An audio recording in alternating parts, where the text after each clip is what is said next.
Laptopsi Teknik, kita belajar bersama. Di Laptopsi Teknik, kita belajar bersama.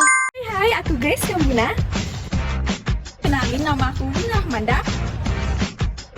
Bu Aulia Nabila. Halo semuanya, apa kabarnya nih? Hari ini kita bakal ngobrolin tentang salah satu teknologi yang digunakan buat mengatur aliran material yang ada di berbagai industri. Salah satunya adalah lifting gate feeder. Yuk kita kulik bareng bagaimana cara kerjanya. Jadi, pertama-tama kita harus tahu apa sih lifting gate feeder itu. Lifting gate feeder adalah perangkat yang mengatur aliran material dari hopper ke tahap berikutnya dengan gate yang bisa diangkat untuk mengontrol jumlah sistem yang keluar. Seringkali dengan adanya bantuan komponen dari connecting rod dan disc crank dengan gerakan aliran naik dan turun. Oke teman-teman, apa aja sih struktur pembangun dari alat lifting gate feeder ini? Yang pertama itu adalah hopper. Hopper adalah bagian atas pengumpan yang berfungsi sebagai tempat penampungan material sebelum dia dialirkan. Yang kedua ada adjustable gate. Adjustable gate adalah pintu geser yang dapat diatur posisinya dan berfungsi sebagai pengatur laju aliran setelah dia keluar dari hopper. Kemudian ada lifting gate. Lifting gate ini adalah pintu utama yang berfungsi untuk membuka dan menutup aliran material secara total. Lanjutnya ada disc crank, di mana disc crank adalah bagian mekanik yang berfungsi sebagai penggerak untuk membuka dan menutup lifting gate. Dan yang terakhir teman-teman adalah connecting rod. Connecting rod ini adalah batang yang menghubungkan disc crank dengan lifting gate dan berfungsi untuk menggerakkan lifting gate agar dia naik turun. Oke teman-teman, bagaimana sih prinsip kerja dari lifting gate feeder? Yuk simak videonya. Mula-mula, aliran material akan mulai mengalir dari hopper saat gate-nya mencapai sudut aliran. Arah aliran material adalah bebas tergantung pada posisi gate tersebut. Dan apabila gate diangkat melebihi dari sudut aliran tersebut, maka material tidak akan keluar dari hopper. Kemudian, pergerakan naik turun gate itu dikendalikan oleh connecting rod yang telah dihubungkan dengan disc crank. Nah, connecting rod inilah yang menggerakkan gate dengan pola naik dan turun. Tahap terakhirnya teman-teman, kapasitas dari aliran material dapat kita atur dengan adjustable gate, di mana semakin besar sudut gate dan panjang gerakannya, maka akan semakin cepat pula aliran tersebut mengalir. Oke teman-teman, di sini ada 4 jenis dari lifting gate feeder. Yang pertama yaitu ada manual lifting gate feeder yang dimana menggunakan mekanisme penggerak manual seperti tuas atau roda dan biasanya digunakan untuk skala kecil. Nah, yang kedua ada pneumatic atau hydraulic lifting gate feeder yang dimana menggunakan tekanan udara atau cairan hidrolik dan cocok untuk aplikasi industri berat atau industri semen, pupuk atau pertambangan. Yang ketiga ada rotary lifting gate feeder menggunakan gerakan rotasi sebagai bagian dari pengaturan gate dan biasanya dikombinasikan dengan komponen lain. Lalu yang terakhir ada screw gate feeder yang biasanya mekanismenya pengaturan si gate ini dilakukan dengan ulir atau skrup dan biasanya digunakan untuk material yang memerlukan pengaturan aliran yang sangat presisi. Adapun karakteristik umum dari lifting gate feeder itu ada 6. Yang pertama, itu bagian utama hoppernya itu berbentuk kerucut atau trapesium terbalik.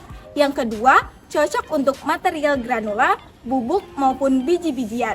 Yang ketiga, disc cranknya itu digerakkan oleh sistem mekanis loh. Yang keempat, terbuat dari material seperti baja tahan karat atau baja karbon.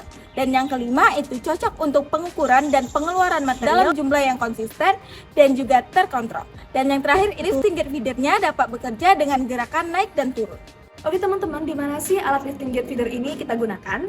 Yang pertama itu pada industri pertambangan dan mineral, di mana lifting gate feeder digunakan untuk mengatur material seperti biji besi, tembaga, batu bara, dan batu kapur. Lalu yang kedua itu ada di industri semen, di mana pada industri semen material seperti batu kapur, tanah liat, pasir silika, dan gipsum. Kemudian teman-teman digunakan juga pada industri kimia, di mana di industri kimia ini lifting gate feeder sering digunakan untuk bahan seperti pupuk, serbuk kimia, dan bahan sintetis lainnya.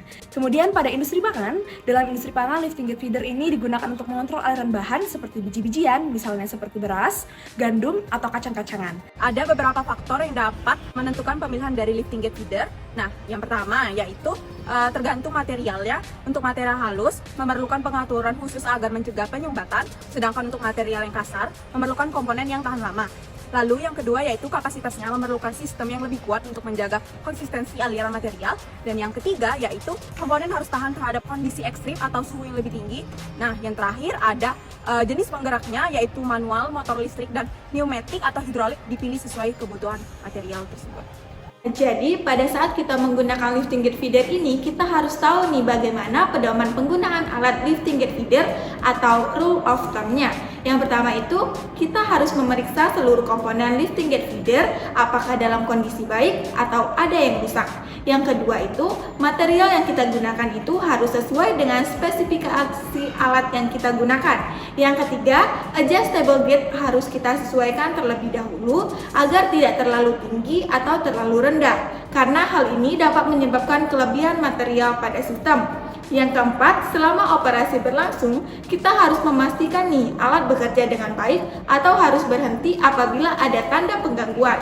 Dan yang kelima itu, kita harus memastikan komponen lifting gate feeder tersebut agar tidak ada komponen yang aus. Dan yang terakhir itu, pastikan kontrol listrik bekerja dengan stabil. Kita masuk ke contoh soal, dikatakan bahwa suatu pabrik membutuhkan alat lifting gate feeder dengan penggeraknya motor otomatis, lalu spesifikasi lifting gate feeder yang dibutuhkan sesuai dengan di layar. Pertama, laju alir didapat sebesar 0,222 kg per second, dan untuk menentukan gaya yang dibutuhkan, maka kita harus mencari terlebih dahulu volume dan berat gate. Volume gate didapat 0,04 meter kubik, dan berat gate sebesar 314 kg, sehingga gaya yang dibutuhkan sebesar 3081 Newton. Selanjutnya, untuk torsi, didapatkan sebesar 1540 Nm dari perkalian gaya dengan jarak. Lalu daya motor didapatkan sebesar 30,82 kW dari rumus daya sama dengan torsi kali kecepatan sudut. Lalu tegangan yang diterima gate sebesar 3852 Pascal, di mana lebih kecil dari tegangan maksimum baja yaitu 250 MPa, sehingga artinya baja cukup kuat untuk menahan gaya yang diterapkan. Teman-teman, dari penjelasan tadi dapat kita simpulkan bahwa lifting gate feeder adalah alat yang mengatur aliran material dari hopper ke tahap proses berikutnya dengan sistem gate yang dapat dinaik dan diturunkan. Alat ini banyak digunakan di industri seperti pertambangan, semen, dan pangan untuk mengontrol aliran material granular atau bubuk secara efisien. Dengan berbagai tipe secara manual, pneumatik, screw gate, alat ini dapat dirancang agar tahan lama dan cocok untuk berbagai kondisi operasional dan untuk memastikan aliran material yang stabil dan konsisten.